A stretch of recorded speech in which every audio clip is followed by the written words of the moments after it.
Très chers amis, nous nous apprêtons à vivre un temps fort dans l'Église, le temps du carême, un temps pour faire la vérité avec nous-mêmes, un temps pour revisiter notre relation avec les autres, et un temps pour revenir de tout cœur vers Dieu. Dans le monde d'aujourd'hui marqué par le relativisme et l'individualisme, par la violence et la culture du paraître, nous avons tendance à oublier que le carême est le moment favorable de cultiver en tout ce que nous faisons la sobriété, l'humilité et de renouer avec l'intériorité. Si l'Église nous enseigne que le carême est un temps de prière intense, de partage et de pénitence, elle nous enseigne aussi que ton Père qui voit dans le secret te le rendra. Oui, ton Père qui voit ce que tu fais de beau, de bon et de constructif dans la discrétion te le rendra. C'est donc un temps précieux pour renaître de Dieu, pour repartir de Dieu, pour nous recentrer sur l'essentiel.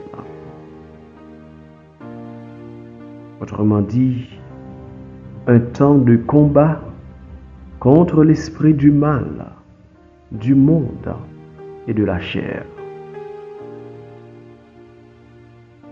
Il se vit le regard fixé sur la résurrection, c'est-à-dire sur la victoire définitive de Jésus contre le malin, contre le péché et contre la mort. Il n'est donc pas une fin en soi. En fait, loin d'être exclusivement un temps de privation, le carême est un temps de grâce, comme le souligne le pape François dans son message. Dans la mesure où nous nous mettons à l'écoute de celui qui parle, un temps de préparation à la fête de notre délivrance, de ce qui constitue le fondement même de notre foi.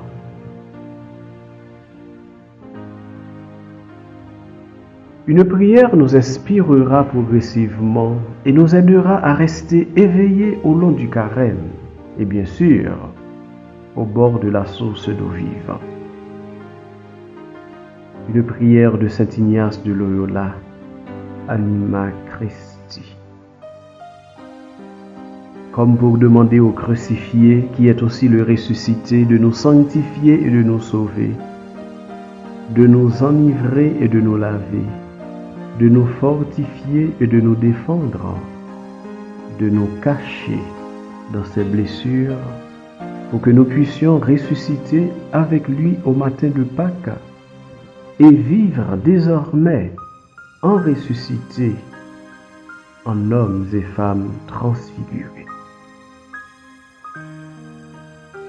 Le rendez-vous de cette semaine, chers amis, est donc pour vous souhaiter tout simplement une bonne montée vers Pâques. Sinon, pour nous inviter à marcher ensemble avec Jésus. Puissions-nous faire de notre cœur ce désert privé pour y rencontrer Dieu et pour l'écouter au long de ce carême. Puissions-nous nous ouvrir à Dieu qui nous appelle à la conversion.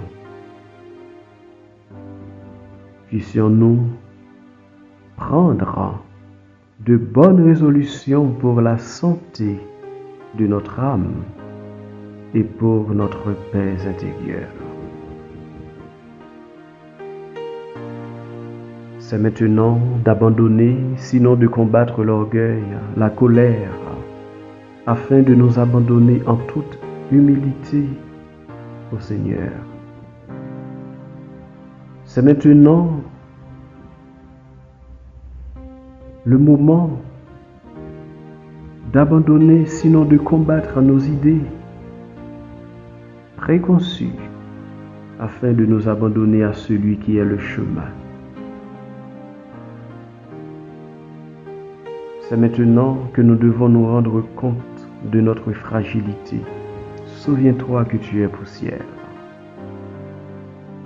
C'est maintenant que nous devons remettre notre vie entre les mains de Dieu.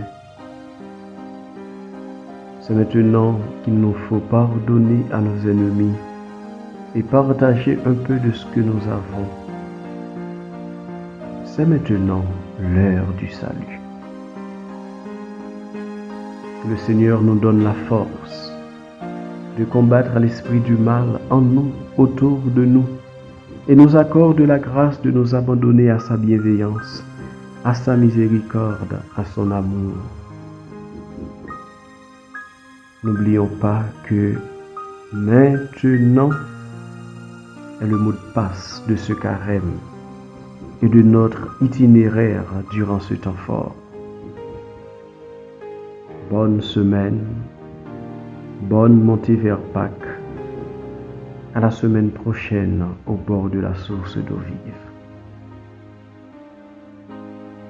Oui, c'est le moment favorable de vivre une expérience d'ascèse particulière.